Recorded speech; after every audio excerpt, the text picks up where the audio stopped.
Olá, tudo bem com você? Vamos recapitular, vamos revisar mais uma lição da Escola Sabatina, que está muito boa deste trimestre também, sobre a justiça e o amor de Deus. Lembrando que a lição dos jovens também está muito boa, sobre saúde emocional, sobre como você ter uma mentalidade cristã, saudável, enfim, os temas estão muito bons. A lição está aqui atrás de mim, metanoia, deixa eu mostrar a capa aqui para você mais uma vez. Metanoia, bem-vindo à renovação da sua mente. Eu tenho sugerido que você estude as duas, por que não, né? A dos jovens e a de adultos. Você vai ter aí material muito bom para ocupar seus pensamentos. A lição dessa semana, a ira do amor divino. É um estudo muito bom e há pessoas que têm dificuldade em entender como a ira de Deus ela se relaciona com o seu amor. Nós veremos isso ao recapitular a lição. Mas eu quero já, mais uma vez, pedir que você se inscreva no canal, se não fez isso ainda, acione o sininho para receber as notificações de novos conteúdos, compartilhe os vídeos, comente aqui abaixo também, tudo isso faz com que o YouTube entenda que os conteúdos aqui do canal têm a sua relevância, ok? Este aqui é um trabalho voluntário que eu faço em meus momentos de intervalo, de folga. Estou aqui em meu escritório, por sinal, no horário do almoço, é quando o corredor fica tranquilo, quando o telefone não toca, e aí eu consigo gravar esses vídeos aqui para você. Quero também convidar você a acompanhar os blogs outraleitura.com.br e criacionismo.com.br. Este ano eu celebro os 20 anos do meu blog criacionismo.com.br. Quero fazer algumas ações aí, novidades virão aí pela frente, mas por hora quero apenas pedir que você acompanhe esses blogs.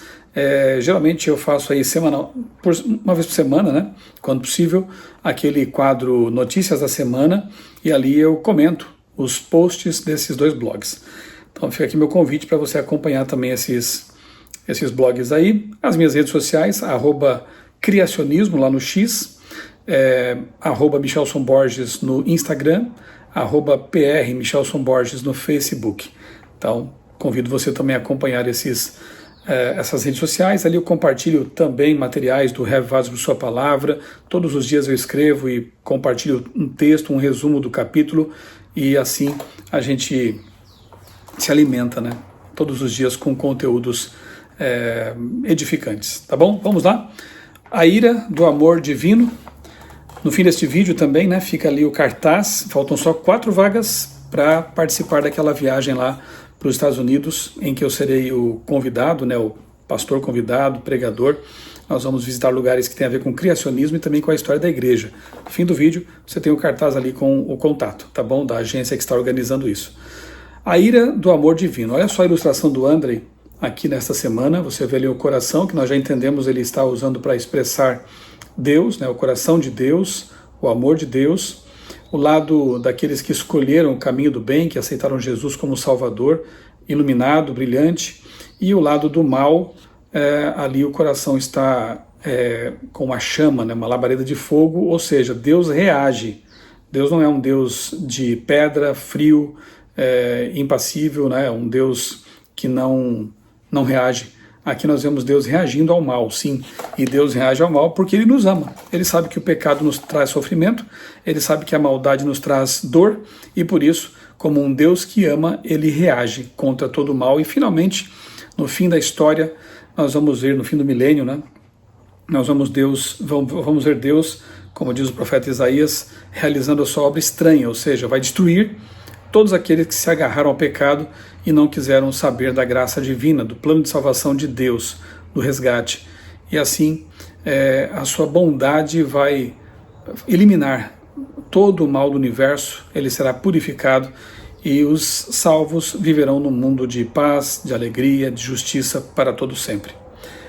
O verso para memorizar é Salmo 78:38, que diz assim: Ele foi misericordioso, perdoou-lhes as maldades e não os destruiu. Vez após vez conteve a sua ira, sem despertá-la totalmente.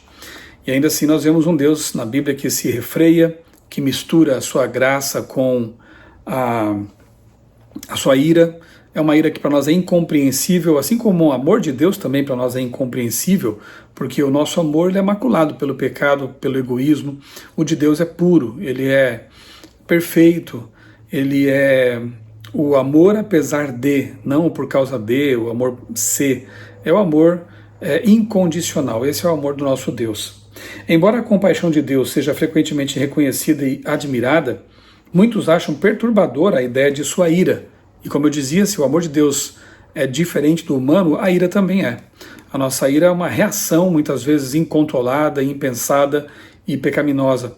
A de Deus não. A ira de Deus ela é divina, perfeita, pura, portanto, bem diferente da humana.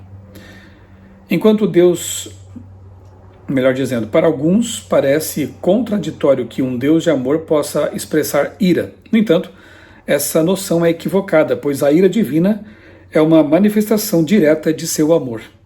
Alguns afirmam que o Deus do Antigo Testamento é um Deus de ira, enquanto o Deus do Novo Testamento é um Deus de amor. Mas existe apenas um Deus, revelado como o mesmo em ambos os testamentos.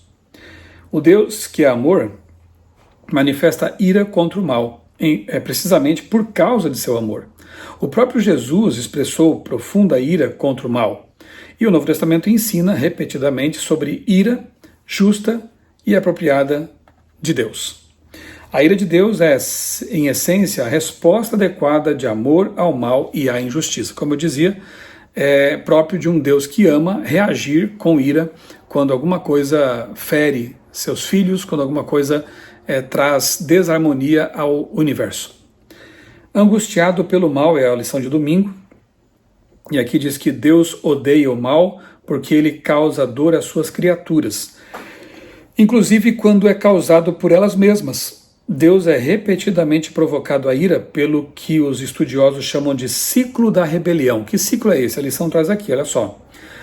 Primeiro, o povo se rebela contra Deus e pratica o mal, incluindo atrocidades horríveis, como o sacrifício de crianças e outras ações abomináveis aos olhos do Senhor.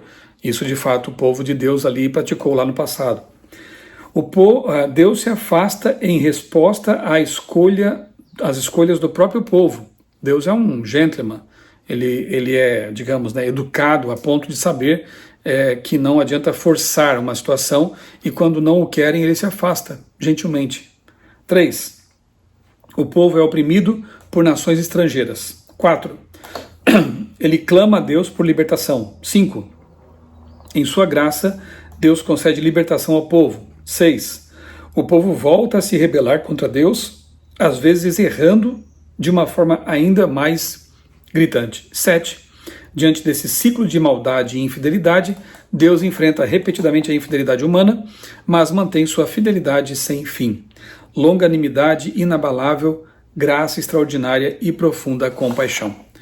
Que nós não repitamos esse ciclo aqui do povo de Israel, que nós vivamos realmente em comunhão com Deus, fiéis à sua palavra e evitando cair nesse ciclo que traz muito sofrimento.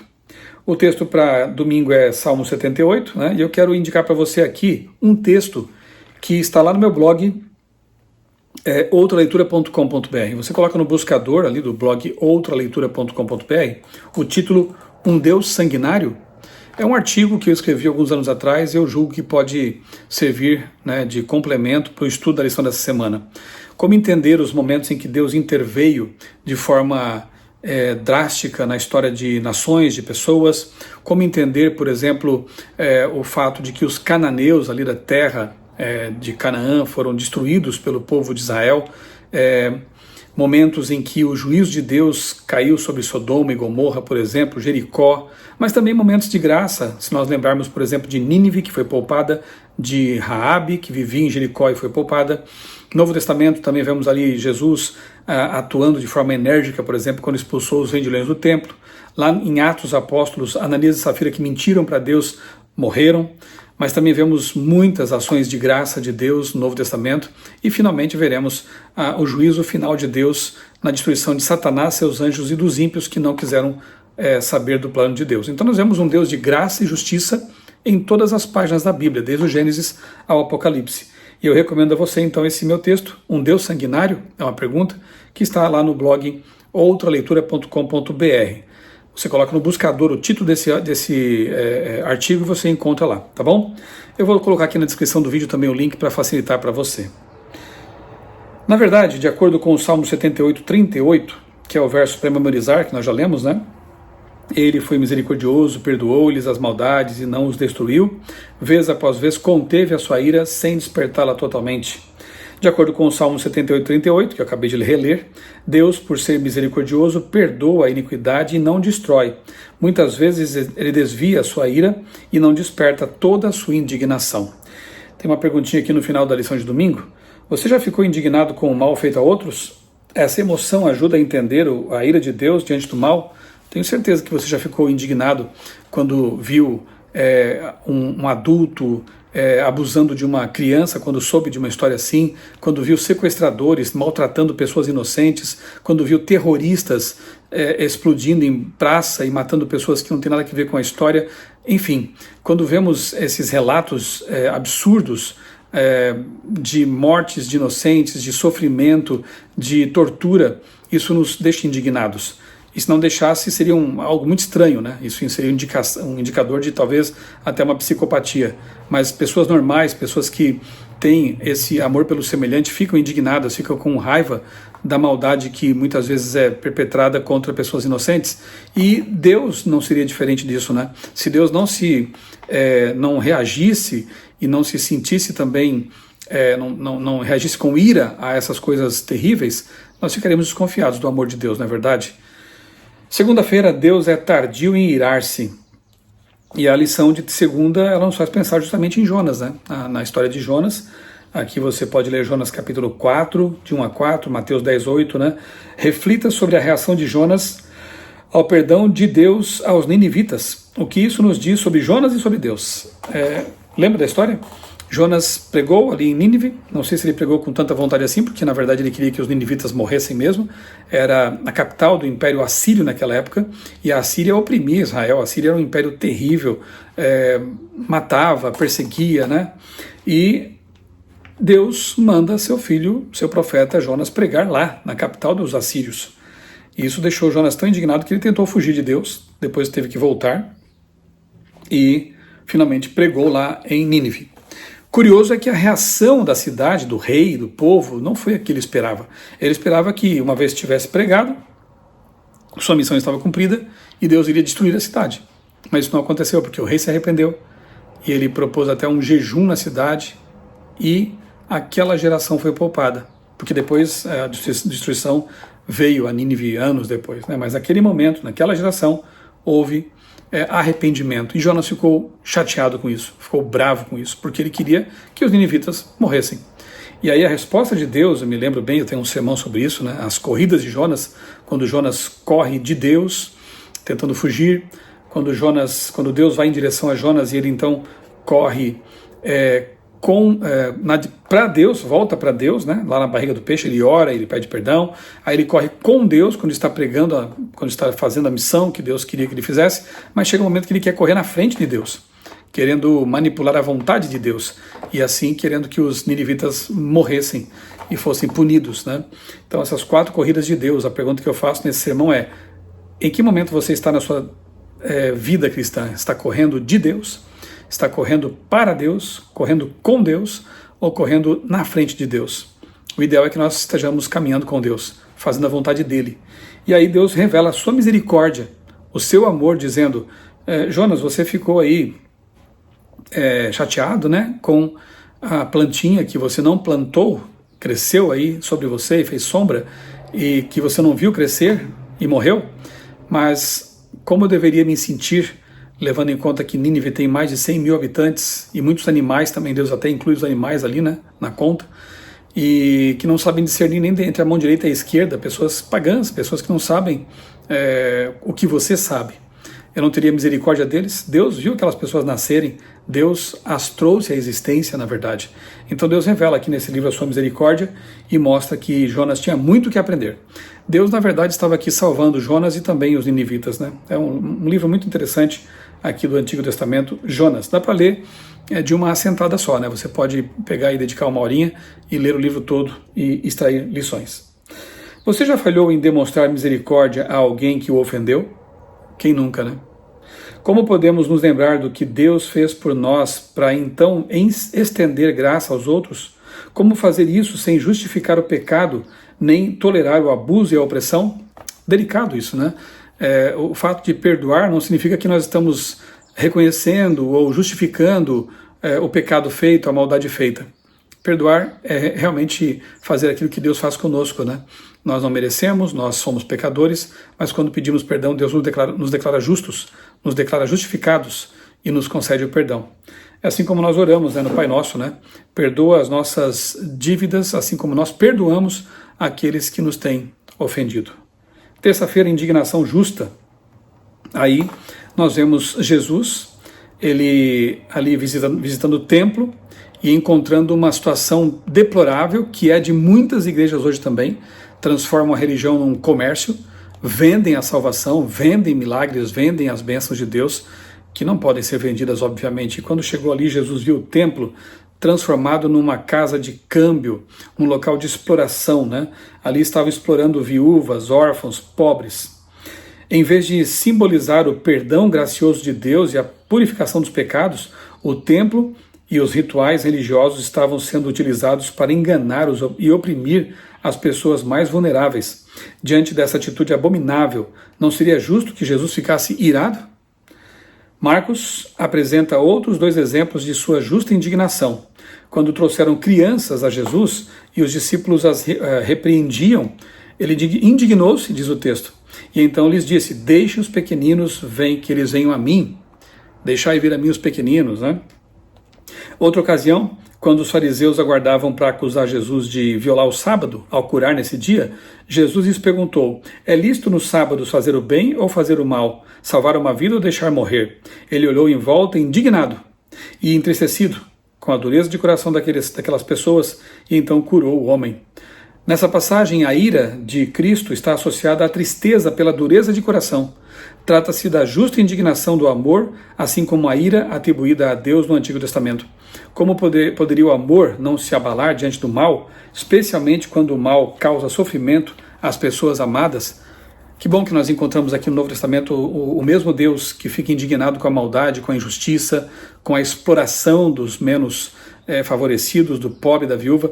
Esse é o nosso Deus. E Jesus aqui, ele reage como esse Deus. Jesus, que tantas vezes foi visto amparando, acolhendo, cuidando, amando, ele também reage por amor, iradamente. E ele então pratica aquilo que é justo. Ele expulsa lá do templo os vendilhões, a fim de que as pessoas entendessem que a casa de Deus é um local de oração, de salvação e não de exploração. Quarta-feira, Deus não se agrada em afligir. Deus demonstra repetidamente sua preocupação com os oprimidos, assim como sua justa indignação contra os que causam sofrimento. Se o mal não existisse, Deus não se iraria. Sua ira é exclusivamente dirigida contra o que prejudica suas criaturas. Lamentações 3:32, não é do seu agrado trazer aflição, diz o profeta. O texto hebraico diz literalmente que Deus não aflige do seu coração. Aí os textos aqui eram Esdras, 2 Crônicas 36, Jeremias 31, 24, 25, 44, né? Porque Deus trouxe juízo a Jerusalém por meio dos babilônios, e porque ele puniu depois os babilônios, né, por terem feito isso. Depois que o povo, de maneira persistente e impenitente, provocou a ira de Deus, ele finalmente se afastou e entregou o povo nas mãos de Nabucodonosor, rei de Babilônia. Mas Deus fez isso somente quando não houve mais remédio. E mais tarde trouxe juízo sobre Babilônia por causa da destruição excessiva que havia infligido a Judá. Deus não deixa o mal passar impune, né? Deus não se deixa escarnecer também, diz a Bíblia. Um dia Deus vai cobrar, haverá acerto de contas, sim, para toda impenitência e pecado. Essa semana eu vi um vídeo que me deixou muito, muito chateado, muito triste, na verdade, e a minha única reação, além de me sentir triste com aquilo, foi de orar para que Deus tenha misericórdia daquelas pessoas. Vi ali um grupo de, não sei o que estavam fazendo, se era uma festa, enfim, num local lá no Rio Grande do Sul, e um homem, né, vestido como se fosse Jesus, está ali com uma dança insinuante ali, acaba tirando a roupa, e ele então se lança ali sobre aquela multidão que grita algo mais ou menos, vamos descer Jesus da cruz, vamos descer Jesus da cruz. Um deboche, um escárnio, uma blasfêmia terrível, algo assim que nos fere o coração. Que Deus tenha misericórdia dessas pessoas e que elas entendam que estão, na verdade, debochando do próprio Criador do Universo, que isso não se faz, que isso é uma desonra, né? Se Deus ele reagisse instantaneamente como nossa impiedade, ela muitas vezes merece, não sobraria quase ninguém neste mundo, né? Seríamos todos fulminados. E que aquelas pessoas realmente se arrependam e entendam, percebam o que fizeram, enquanto ainda é tempo.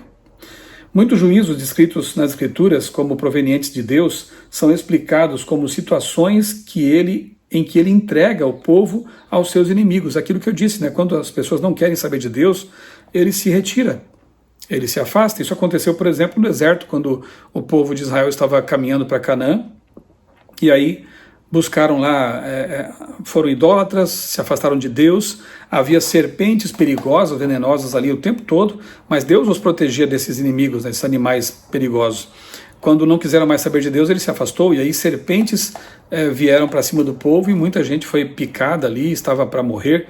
E aí você conhece a história, quando Deus ainda dá uma solução para eles, mandando que Moisés preparasse ali, fabricasse uma serpente de bronze, para que quem olhasse para ela fosse curado, né? Ali é um símbolo, né? Um símbolo a respeito do que Jesus seria, né? Viria para se tornar pecado por nós, né? Assumir o nosso pecado. Na cruz, quando Jesus foi levantado, ele foi o antídoto contra o pecado, assim como aquela serpente de bronze era o antídoto contra o pecado de Israel. Quem olhou para ela foi salvo, assim como quem olha para Jesus também é salvo, mesmo que seja infectado aí, inoculado o pecado, né? Em sua vida. Deus não quer trazer juízo sobre ninguém. Isso influencia sua compreensão da ira divina? Se Deus é tardio em irar-se, não deveríamos ser mais pacientes com os outros? Como fazer isso e, ao mesmo tempo, proteger as vítimas de injustiças? Verdade, né? Nós temos que ser pacientes, longânimos, perdoadores, mas também temos que perceber quando há vítimas sendo injustiçadas e sofrendo na mão de malfeitores, de pecadores, de ímpios, de abusadores. Então, temos que separar as coisas, né? Temos também que agir no sentido de proteger aqueles que estão sendo alvo de injustiça e sofrimento. Haja vista aí o nosso projeto Quebrando o Silêncio, né, da Igreja Adventista, que é justamente isso, né? O perdão de Deus está oferecido a todos, mas há situações em que é preciso intervir, porque o abusador, ele não está ali voltado para o arrependimento, para Deus, para corrigir seus atos, então ele tem que ser tirado dali, tem que ser punido, tem que ser preso, e a vítima tem que ser protegida. Esse é o que nós temos que entender e colocar nessa balança, né, da misericórdia com a justiça. Demonstre compaixão, quinta-feira, aí fala da vingança, né? A vingança pertence a Deus, né? Aqui há textos como Deuteronômio, Provérbios, Romanos, Hebreus, como a Bíblia alerta contra a vingança humana. A vingança humana ela é parcial, ela não é justa, muitas vezes, ela é arriscada porque pode também haver mal-entendidos no processo. Então, a vingança, como diz a Bíblia, pertence a Deus. Deixemos com Deus a vingança, né? Nesse sentido, o amor é fundamental para Deus, mas a ira não. Onde não há mal ou injustiça, a ira divina não é necessária. No fim das contas, a ação mais amorosa de Deus, a erradicação do mal no universo, também eliminará efetivamente toda a ira. Isso ocorrerá porque não haverá mais injustiça ou maldade no mundo. Para sempre existirá apenas a eternidade de felicidade, justiça e um relacionamento amoroso perfeito. Não haverá mais ira divina, pois nunca mais haverá necessidade dela. Que verdade maravilhosa. Amém, né? Deus tem o direito de exercer juízo e, quando o faz, sempre o realiza com perfeita justiça. Só Deus faz isso. Tanto o Antigo Testamento quanto o Novo Testamento reservam explicitamente a vingança para Deus. Como Paulo escreveu em Romanos 12:19, meus amados, não façam justiça com as próprias mãos, mas deem lugar à ira de Deus. Pois está escrito, a mim pertence a vingança, eu é que retribuirei, diz o Senhor. Deem lugar à ira de Deus, porque a nossa ira ela não é a mesma, né? Ela é pecaminosa. Que lição importante, né, para nós, como é importante entender também essas facetas do caráter de Deus, para perceber que não há contradição entre sua ira e seu amor, e entender também como nós devemos agir em relação àqueles que nos ofendem, àqueles que nos causam mal. E entender que finalmente Deus vai intervir de modo definitivo para eliminar todo o mal deste mundo e nos dar o reino eterno, o lar eterno, a nova terra, na qual não mais existirá dor, sofrimento, não haverá mais pecado e, portanto, não haverá mais ira. Agradeçamos a Deus por isso, por tudo isso, e confiemos nele, confiemos na sua atuação em nossa vida e na sua justiça. Vamos orar? Bondoso Deus, maravilhoso Pai, muito obrigado, Senhor, por mais essa lição da Escola Sabatina, esse assunto tão importante. Ajuda-nos a compreender e também nos submetermos à Tua vontade, a darmos a Ti a autorização para agir em nossa vida e que a Tua justiça seja praticada e não a nossa, que muitas vezes agimos por impulso e nossas ações estão contaminadas pelo pecado. Senhor Deus, cuida do nosso coração, dos nossos pensamentos e ajuda-nos a viver como cristãos de verdade, neste mundo tão torto, tão ímpio, tão complicado. Nós oramos e te agradecemos tudo em nome do Senhor Jesus. Amém. Um abraço para você, Deus abençoe grandemente a sua vida e também a sua família.